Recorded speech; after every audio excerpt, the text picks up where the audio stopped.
And I've read about the companions and the Salaf and everyone else. I know who I am. I'm the creation of Allah.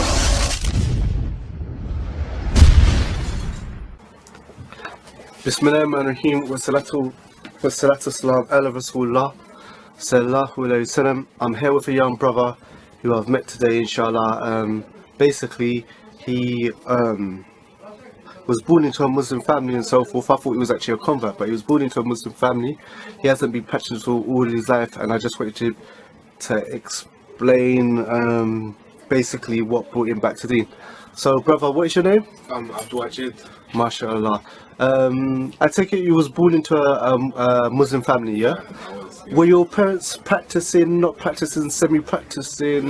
My parents, alhamdulillah, they were practicing. They MashaAllah. weren't as strong as I would want them to be, but alhamdulillah, they were practicing to wake me up to pray and take me to madrasa on the weekends, you know. Alhamdulillah, they done their bit.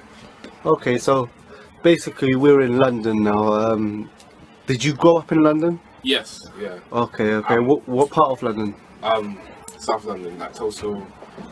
Sometimes I would stay at my cousin's house in Peckham, but Yeah. those two areas. So what would you say was that what you found hard to practice when you was like growing up in a Muslim house, but obviously you go to school and you go college and so forth. So what would you say, like basically, like when you got to an age of you started going out and stuff, what would you say was the thing that basically made you get a bit weaker? I think, subhanAllah, mainly the girls and everything, stuff like that. Alhamdulillah, Allah made it easy for me to pray. Like, people knew that I would pray at lunchtime, and that was easy for me, alhamdulillah. But the main problem for me was the girls, because, subhanAllah, every time, like, by my nature, alhamdulillah, Of course. I'm quite friendly, so Yeah. with the females, they talk and they talk, and then obviously I didn't have enough iman, I was weak, so I just fell into that trap. So what you basically found, like, you did, even when you didn't go out of your way after it, Yeah. it would come to you. Yeah. Yeah, subhanAllah. And so okay, so basically what happened, just the prayers started getting smaller and stuff like that. Yeah. And then like, what happened? Did you end up getting a girlfriend, or did you just end up or did you just, your iman just went down? What would you say happened?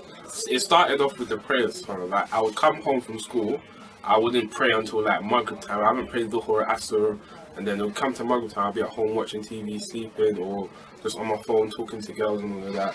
And then slowly the prayers started to drop.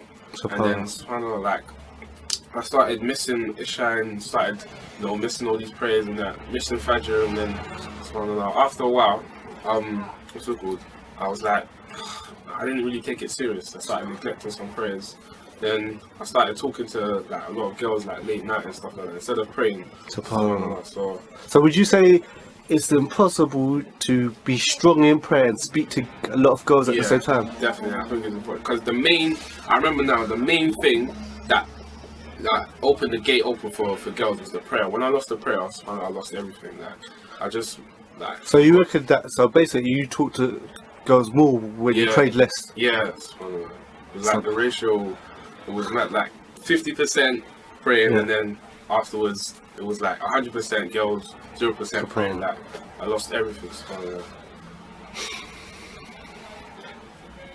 When you left the prayer to start the other, it seemed like from your reaction that it was always on your mind that you wanted to pray. Yeah. And you weren't like happy about it and stuff like that. Yeah. So was it easy? You just basically said like put it in the back of your mind, or subhanAllah. So what was the incident that made you think, nah, I'm gonna go back to what I was used to doing, or when I was younger, or I'm gonna get back to the Deen? Alhamdulillah, it was I was in year 11, so I just finished my GCSEs and everything, and I think mainly back at that time was my friends that I had. A lot of them used to listen to music, talk to girls, all of this stuff, and that encouraged me because nobody around me was practicing Deen. In fact, in my school, subhanAllah, they thought that I was the most practicing. And I used to talk to all these girls, so subhanAllah. Like. So what happened? You were saying in your mum's house, you had obviously your father and your mother, they were kind of practicing. Yeah. And then what happened?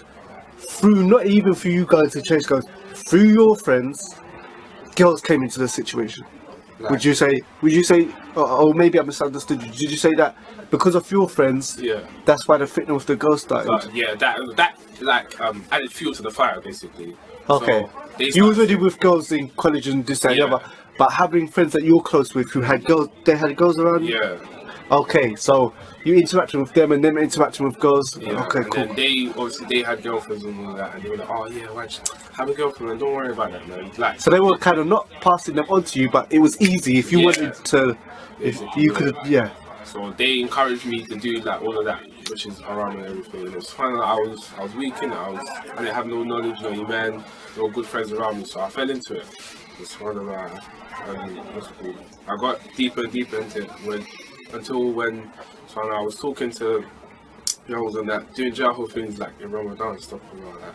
I was doing a lot of bad things. But then, alhamdulillah, during that year of Ramadan, when I finished year 11, I started, reading more Quran, because before then I used to listen to like music and all that stuff, but alhamdulillah, Allah took me away from that and I started listening to Quran, started reading it more, started going back to it, and I started thinking, subhanAllah, like, I haven't been reading this for a long time, like, what have I been doing? And then, alhamdulillah, each day, every day during Ramadan, I started reading more Quran, reciting it in the house when I'm walking. And I was like, let me start reading more Quran, because before I used to memorize, I had just Amma, I memorized it all. SubhanAllah. But then because I didn't Forgot recite it, it left me. Because I left it left me, so So why did your parents send you Quran school when you were small? yeah, they sent me madrasa. But I didn't really like it.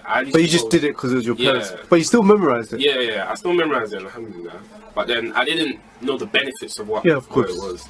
Did you? Because you did maybe you memorized, but you didn't know the Arabic language. Yeah. So it was, yeah. So I didn't really know the meaning and everything what I'm saying. And then But you still memorized it. Yeah. Mashallah. alhamdulillah. So then when I started reading it in the house and everything, I started to read the meaning and everything. So Subhanallah. then, alhamdulillah, it got close to me and then I started reading more Quran, started memorizing more. Then alhamdulillah, slowly, I started like, because from like in secondary school, I used to like giving dawah to people. Yeah. That was one of the things that alhamdulillah, Allah bless me with. So I started giving dawah to some people, some of my friends that they were telling me to do bad. So I was like, alright, let me use this opportunity.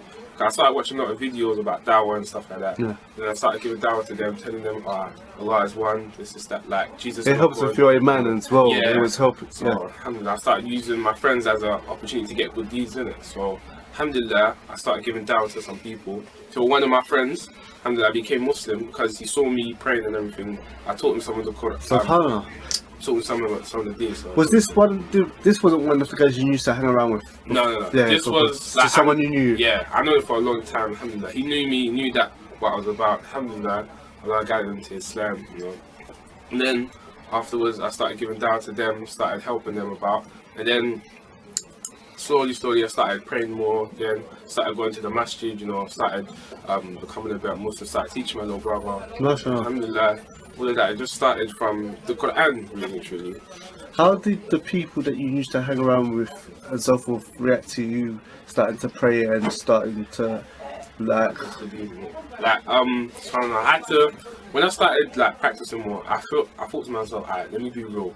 These friends, they're not going to benefit me. So I have to change myself. I have to like step away from them because none of them will benefit me in no way, shape. So you use the reality. If Yeah. either I stay with these people and my man stays off, Yeah. or okay. So alhamdulillah, those people, they saw that change in me. Yeah. They're like, oh bro, watch, like you're becoming more serious. Like, bro, I've noticed a change in you. You Yeah. humbled down, Yeah, cause I used to be a little bit cocky. And Yeah. I was good at football, but I was mad cocky. Like, but alhamdulillah, I humbled down and I started like not letting the praise get to my head. So then I started like dispersing away from them, teaching them a little, but not chilling with them too much. Yeah. Doing what they were doing. And then they noticed the change, and then alhamdulillah, they respected me for that. Mashallah, that's So good. alhamdulillah, What advice? Say there's a brother now, and he's like, texting and WhatsApping and messaging a girl, all girls online and just that, but and he's on the edge of zina, very to the edge to it. The prayer's gone, his iman is low. He hates it, but his desires of God. What advice would you give him not to commit that act? the zina. Yeah. Subhanallah, first of all, probably tell him to like obviously fear Allah, remember your Lord, remember that you're accountable for all that you do. And remember that this girl, she's not really going to benefit you in any way, shape, or form. Once you do your thing, as they say, you know, that's it. The feeling's gone. The lust is gone. Like it might not even be what you thought it would be. Yeah. So subhanAllah, like obviously turn back to Allah, because that girl, you never find love in that. You never find benefit in that girl. Whereas Allah subhanahu wa ta'ala will always be there for you, will always do good things for you. That girl will probably even leave you as well. Do you think it's possible, because of your situation, do you think it's possible for boys and girls just to be friends? No. I've listened to this question, I've delved deep into it, I've done my research, and it's not possible. Because, like before, you said this many times, they only want one thing, and it's not meaningful conversation. So, you know, men and women being friends, it can't happen. So I don't think it can. Jazakallah khair.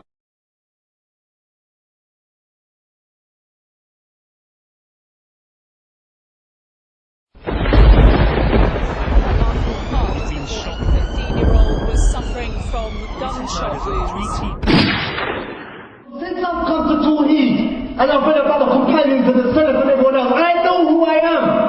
I'm the creation of Allah.